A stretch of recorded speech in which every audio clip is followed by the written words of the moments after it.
She's just a footnote. My VP sneered at the $80 million buyers. Their counsel read the contract and asked who's the assignee. I raised my hand. The VP's bravado evaporated. He stared at me, then at the lawyer, who just whispered, "Oh, you are so screwed. Do you know your badge has been deactivated?" The security guard at the front desk said it like he was announcing the weather. Bland, apologetic. Not his circus. Margaret blinked once, then again. The turnstile hadn't clicked. Her little green light didn't flash. She was standing there, reusable coffee mug in one hand, a Ziploc bag of homemade banana bread in the other, while the Monday morning parade of suits flowed around her like she was a lamppost, gave a dry smile.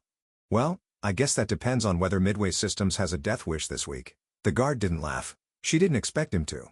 It wasn't the first time she'd been invisible. In 9 years, Margaret had written contracts that kept Midway's lights on, structured licensing deals that protected 8-figure patents, and buried enough firewalls into joint ownership clauses that their most valuable IP asset, Project Sable, was basically Fort Knox in PDF form. And yet, to everyone above the 4th floor, she was just legal ops. An email signature. A name on red lines. Someone you CC'd at the end of the deal, if you remembered. She'd come from accounting, originally. Fought tooth and nail to claw her way out of that beige graveyard of spreadsheets and into something with teeth. Licensing was where the real power lived.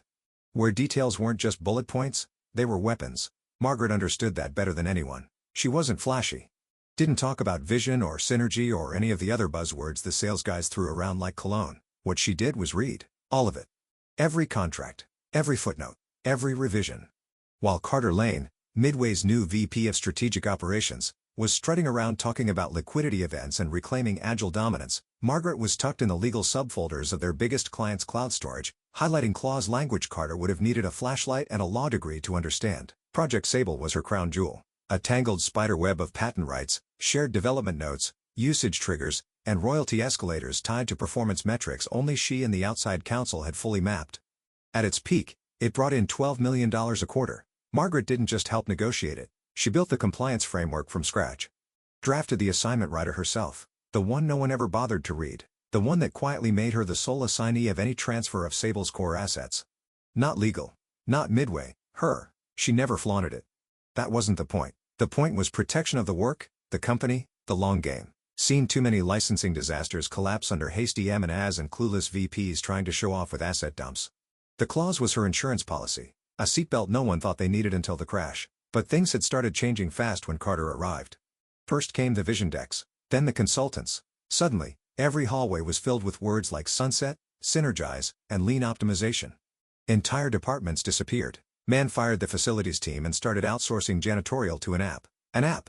Then he came for licensing. Margaret had kept her head down at first, watching Carter surgically slice the org chart. He spoke at town halls like he was on Shark Tank, talking about asset repositioning and shareholder momentum. People clapped. Margaret sat stone-faced. She knew what he was eyeing. Knew the spreadsheet he'd waved around last week, with a fat red arrow pointing at legacy IP Sable. She knew what he was planning before he did. That Monday morning, standing outside the turnstile, badge dead and banana bread sweating in her purse, she finally saw it for what it was. He hadn't just missed the clause. He had no idea she was the clause. Carter Lane walked into Midway like a man who'd just fired God, and planned to run the universe with a whiteboard and a Bluetooth headset. He was tan in that try-hard California way, like he'd been marinated and linked in filters and protein powder. His shoes looked too expensive to walk in. His handshake lasted half a second too long. And his first sentence in the all-hands meeting was, "I didn't come here to make friends. I came to modernize." Someone actually whooped. Margaret reached for her Tylenol. Carter was the new VP of Strategic Operations, which, near as anyone could tell, meant high-functioning chaos monkey with PowerPoint privileges. He'd come in on a wave of boardroom desperation, hired straight off some VC firm that sold pet tracking NFTs, or whatever garbage Silicon Valley was huffing that quarter. His resume was long on exits and short on context. The man could sell a bicycle to a fish. He couldn't read a contract to save his life. He strutted through departments with a little leather-bound moleskin and a smile like a blunt instrument. Everywhere he went, heads rolled. Accounting became a skeleton crew in 2 weeks. HR got merged with people optimization. Facilities, outsourced to a firm called Motley. Legal, Margaret's division, got rebranded as Process Risk. But the worst was what he called the asset cleanse. Printed spreadsheets like he was staging a coup. Assets, portfolios, patents, licenses, each labeled with traffic light colors. Sable, the most lucrative and labyrinthine piece of Midway's intellectual property, was marked bright red. Legacy bloat, Carter called it. Operational anchor. Fat ripe for trimming. Margaret asked for meeting. Got 15 minutes in a glass-walled conference room next to the espresso bar he'd installed. Showed up with a Ev Sable documentation. Printed, tabbed, labeled. Carter didn't even open it. "This isn't the 90s, he said, smirking. "We don't need binder queens. We need velocity." "I built the compliance shell for Sable," she replied. Voice clipped. "There's an assignment clause, 14.2c. It was part of a dual joint restructuring when the Korea deal collapsed. You can't touch those assets without Margaret." He didn't raise his voice, just held up a palm like a preacher calming a sheep. "You're obviously passionate, but this thing's bleeding overhead." The board's aligned. "We're moving the portfolio to Crescent Ridge Capital. 80 million, all cash, it's a no-brainer." She stared at him like he'd just offered to auction off his kidneys on eBay. He smiled wider. "Go enjoy your early retirement, or maybe freelance. I hear a lot of you back-office types are doing great on Upwork." Margaret stood slowly. He didn't yell, didn't argue, just tapped the folder once. "You might want to read what you're about to sell." And she walked out. That night, at her kitchen table, she opened her personal laptop and pulled up the clause from memory. Paragraph 14.2c of the Sable Licensing Agreement. All rights, transfers, sublicensing, divestitures, or changes to controlling interest of the Sable core asset shall be subject to signatory assignment by the designated custodial assignee, her name, on the line. Assigned by Midway's then General Counsel and countersigned by their overseas partner, ironclad, quiet. Easily missed by anyone reading fast. The next morning, she typed a one-sentence email to the internal legal team. Subject: urgent Sable assignment writer body. Refer to clause 14.2c before executing any sale or LOI re. Sable asset portfolio. She BCC'd herself. Hit send. No reply. She wasn't surprised. The next day, her calendar vanished. Her access to the shared drive was revoked. HR blocked her from Slack. A courier delivered a padded envelope with exit documents and a coupon for a career coaching webinar. Margaret didn't cry. She went outside, trimmed her hydrangeas, drank a Diet Coke, and watched the boardroom smoke machine rev up for its next quarterly illusion. They just put a price tag on a bomb they didn't know was live, and she was the one holding the trigger. The HR girl couldn't have been more than 25, still wearing her intern enthusiasm like it hadn't curdled yet. She handed Margaret a cardboard box with one of those tight-lipped smiles that said, "I hate this." Not enough to stop it. "We've prepared your severance documents," she chirped, as if she were offering a cookie. "There's a 2-week consultancy clause just in case we need transition support." "It's standard." Margaret took the box without blinking. Her mug, her stapler, a ceramic cactus, and a photo of her and her dog that no one ever noticed in the first place. No one asked her what needed to be handed off. No questions about the status of the contract audits, open IP disputes, or the foreign compliance review she'd been running solo since 2019. Carter had made it clear he didn't need context, just clean exits. Margaret was obsolete, an appendix. Her badge deactivated with a quiet beep. Her Outlook account vanished while she was still in the elevator. She walked out of Midway Systems with nothing but a box of things and a clause in her back pocket that would soon detonate. It was early March. Air still had that gray Cincinnati wetness, like winter refusing to die. She got in her Corolla, drove home in silence, and set the box on her kitchen table. The ceramic cactus tipped sideways. She didn't bother to fix it. Over the next few days, her phone didn't ring. Not from legal. Not from IT. Not even from Diane in procurement, who used to call whenever she couldn't find the latest writer template. She did get was a LinkedIn update from Carter, thrilled to be leading Midway's next evolution. Streamlined, strategic, scalable. Attached was a photo of him at some executive summit, flanked by 2 guys in vests with teeth too white to be trustworthy. The caption? "Legacy is dead. Velocity is king." She closed the app and opened her Sable archive. The sale was moving fast. Crescent Ridge Capital had issued a letter of intent. Friend in legal had mentioned it in a side text before ghosting. Margaret watched the news drip out in vague press language. Significant IP restructuring. Portfolio repositioning. Asset optimization. All the euphemisms that meant the same thing. Carter was burning the house for insurance money. The number floated up like a greasy balloon. $80 million. 80, for a portfolio that still had pending patents, open usage triggers.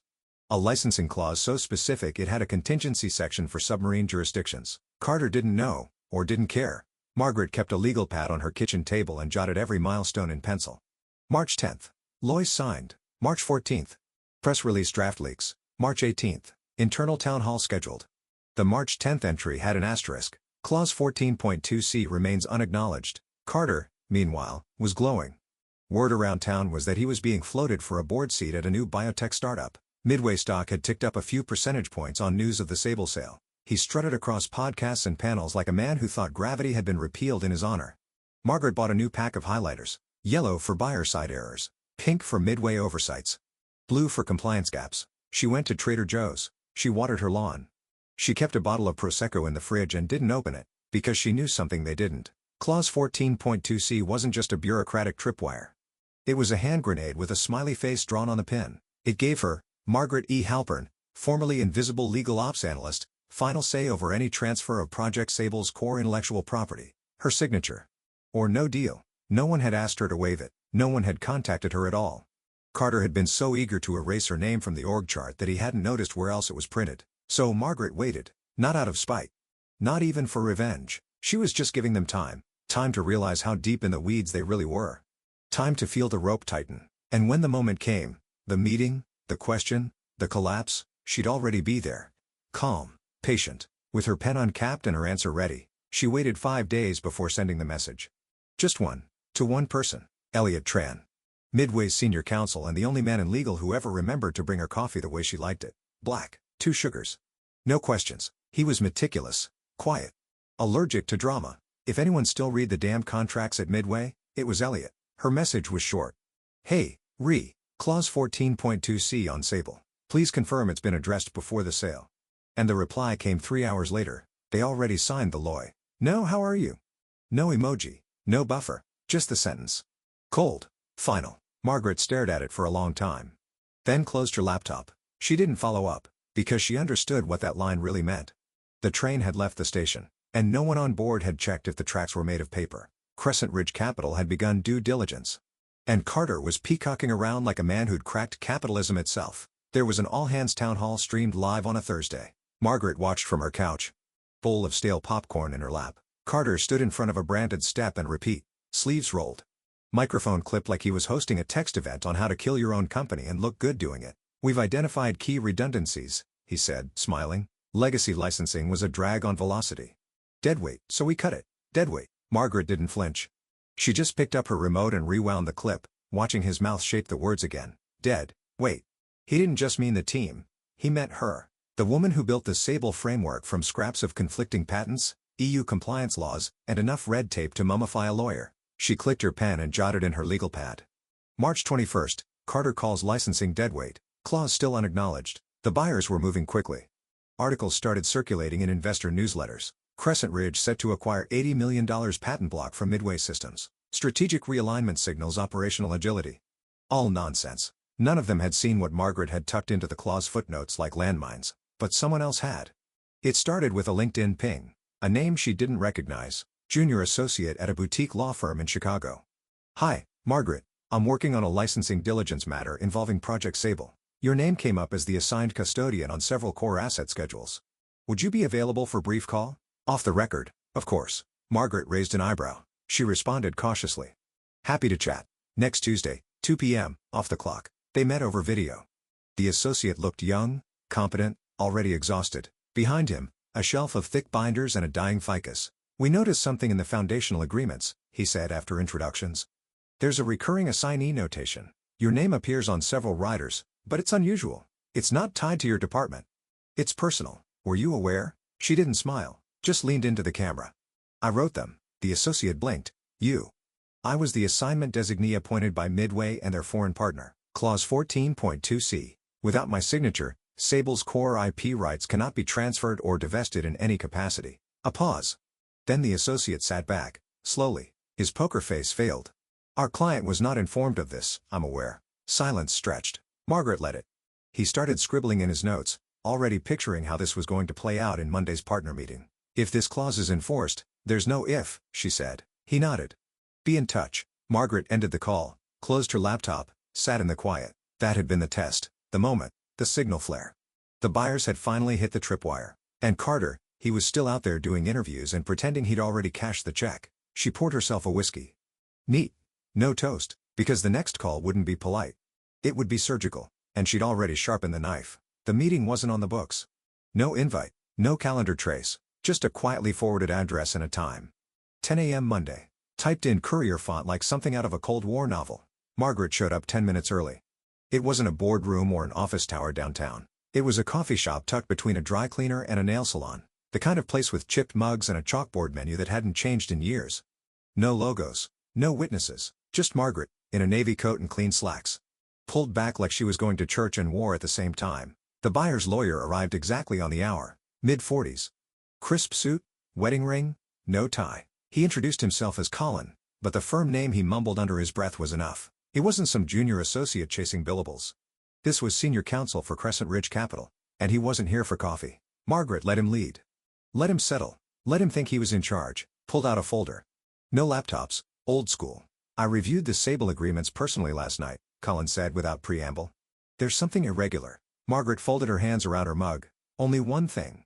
He didn't smile. There's a clause, 14.2c, he said slowly, that refers to an assignment designee whose signature is required for any material asset transfer or third-party IP control adjustment. Clause appears in the main agreement, the Korean Joint Development Rider, and the secondary sublicense terms. Margaret said nothing, just nodded once. Keep going, counselor. The name listed as designee, he continued, is yours. She raised her eyebrows like she was being told the weather. That's correct. It's not the company. It's not legal. It's you, personally. Yes. How? Why was that structure approved? It was necessary, she replied evenly. The Korean licensing dispute happened in 2018. We needed a neutral domestic custodian for both parties to avoid dual jurisdiction litigation. I was appointed by both legal teams. The clause was reviewed, redrafted, and ratified by Midway's general counsel and our partner's external firm. Twice. Colin's jaw flexed, and no one revoked that designation. Margaret shook her head. It's irrevocable unless superseded by a new joint designation signed by both parties, which, given Midway's decision to purge half their staff without reading the documents, never happened. Colin opened his folder. Inside were printouts of the clauses, heavily annotated, highlighted, underlined, circled in different colors. His eyes scanned them again like he was hoping the words had changed overnight. They already signed the LOI, he muttered. Yes, Margaret said, sipping her coffee, without full compliance verification. If we proceed without your signature, the transfer is invalid, and any subsequent licensing derived from that invalid transfer will be exposed to clawback litigation, including punitive breach. He looked up. Finally, the posturing faded. Now he was just a man doing math, risk, cost, public embarrassment, the kind of fallout that ruins careers and brands in the same breath. We were told, he said carefully, that Sable was clean. I'm sure you were, Margaret replied, but Carter Lane wouldn't know a chain of custody clause if it bit him on his overpriced loafers. Colin leaned back. His eyes narrowed. Will you sign? No. Is there a number? I'm not negotiating. This isn't about money. He studied her, probably trying to find the motive. Power? Spite? Legacy? But Margaret wasn't offering any of that. She gave him the truth, cold and dry. I'm not blocking the deal out of revenge. I'm blocking it because it's invalid. That's my job. Or at least it was, until your golden boy tried to sell the engine without checking who had the key. He exhaled through his nose. The kind of sound men make when they realize they've stepped into quicksand in custom shoes. I assume you understand this could get complicated. I assume you understand it already has. He nodded once, stood, and gathered his folder without a handshake. We'll be in touch. She waited until he walked out before reaching for the little sugar packet in front of her. Tore it open, poured it into the half-full mug like nothing had happened. Because while Carter was out doing victory laps, the real race had already started, and he'd left his shoelaces untied. Margaret didn't need a spotlight. She had the paperwork. The conference room smelled like expensive leather chairs, bad decisions, and catered arrogance. Carter had requested the fancy one. Glass walls, downtown skyline view, branded notepads at every seat. A small army of Midway execs, Crescent Ridge reps, and legal observers filled the space like it was a coronation. Carter was in his element, hair perfectly tousled, blazer casually draped over the back of his chair like even suits were too slow for him. He was grinning like a man who thought every camera in the world was watching. With this acquisition, he was saying, pacing behind the head of the table, we're not just offloading legacy weight, we're accelerating Midway's core strategy. This is about streamlining, removing friction, turning page one of a new era. Margaret could hear the words before she even stepped inside. She entered quietly. No announcement, no folder, no laptop. Just a plain gray blazer and the calm, bored face of a woman who'd already seen how this movie ended. Carter's eyes caught her as she slid into the back row beside Colin, buyer's lead counsel. She didn't smile. Neither did he. Carter hesitated, blinked, then went back to his monologue like a man refusing to believe in ghosts. Of course, the portfolio's clean, he continued, tossing the word like a dart, fully unencumbered. Everything's been scrubbed, vetted, greenlit. You won't find a single operational landmine in the structure. Margaret sipped her coffee, lukewarm, fitting. The head of Crescent Ridge's legal team, woman named Jordan, razor-sharp in a dark maroon suit, flipped a page in her binder, adjusted her glasses, and spoke for the first time. There's one final issue we'd like clarification on before we proceed. Carter turned to her, palms open, Sales mode engaged. Shoot. She tapped a paragraph with her pen. The Sable IP agreements. Clause 14.2c references an individual assignment designee. For asset transfer approvals, like to confirm the name listed here, is no longer applicable. Carter didn't even look, just waved a hand like he was batting away a fly. Oh, that, he said with a chuckle. Yeah, that's old language, boilerplate junk from a prior regime. Legal fiction. She's just a footnote. The room didn't laugh. Jordan raised an eyebrow. She. Carter's grin stiffened. He looked across the room toward Margaret. His voice dropped half an octave. Margaret Halpern, former legal ops. We let her go 2 months ago. Her involvement was minimal. Jordan didn't blink. Is that true, Miss Halpern? The air snapped tight. Everyone turned. Margaret didn't stand, didn't adjust her chair. She just raised her hand. I'm the assignee. No one spoke. A second passed, then another. Carter's jaw twitched. He gave a little laugh. Too loud, too sharp. Okay, that's look. I'm sure she thinks she's the assignee, but that clause, Jordan interrupted him. Voice like a scalpel. The clause is active and binding. We confirmed it with both Midway and your Korean joint partner. The designation was never revoked. Carter paled. Margaret turned to face him fully now. Calm? Poised. You didn't even read the rider, did you? He opened his mouth, closed it. Jordan slid a paper across the table, highlighted in yellow. Margaret's name printed under the signature line. We'll need her written approval before we can finalize. Jordan said simply. Margaret held up both hands, palms empty. No pen. The silence was deafening. One of the Crescent Ridge reps scribbled something onto a sticky note. Another reached for a water bottle with shaking hands. Carter just stood there, frozen, like someone had unplugged him mid-sentence. Margaret leaned back, crossed one leg over the other. She didn't need to say anything else. The clause had spoken. Page made a soft SHHHK as it slid across the glossy table, landing right in front of Carter like a legal death certificate with Margaret's name on it. Clause 14.2c, underlined in bold, annotated by 2 firms and initialed by 3 parties, none of them Carter. The buyer's counsel, Colin, sat back in his chair, arms crossed, face unreadable. The power had shifted, subtly but absolutely. This wasn't a conversation anymore. It was a reading of last rites. Carter picked up the page with slow, twitching fingers, scanned it once, then again, his brow furrowed like he was trying to translate Sanskrit into money. No, he said quietly. No, this can't be right. This clause, this has to be superseded.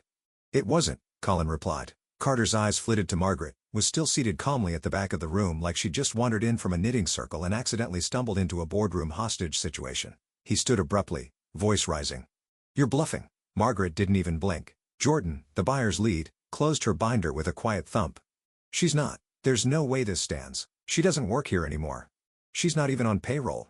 How can she have authority? It's not tied to employment, Colin said. Voice cool. It's tied to custodial designation. Personal, assigned, irrevocable without joint party agreement, which your team never sought or apparently read. Carter looked like a man realizing he'd stepped off a curb into traffic and the horn was already blaring. He turned to Margaret. Okay, fine. You made your point. You've been heard. Now be reasonable. We're all here to make this work. Margaret finally stood slowly. No rush. She walked to the head of the table and picked up the contract. Carter had just tried to sell without her. Her voice was clear. Even a scalpel, not a hammer. I am the assignee on Project Sable. She looked him dead in the eye, and I do not approve this sale. The words dropped like a steel door slamming shut. No signature, no deal. The Midway delegation collectively stiffened. HR shifted in his chair. Legal looked like they wanted to teleport. Carter opened his mouth. Nothing came out, not a word. Just the high-pitched wheeze of someone whose parachute hadn't deployed. Jordan nodded once. That concludes the meeting. She stood, gathering her documents with surgical grace. Crescent Ridge's COO said nothing, just followed her out like a man leaving the scene of a controlled demolition.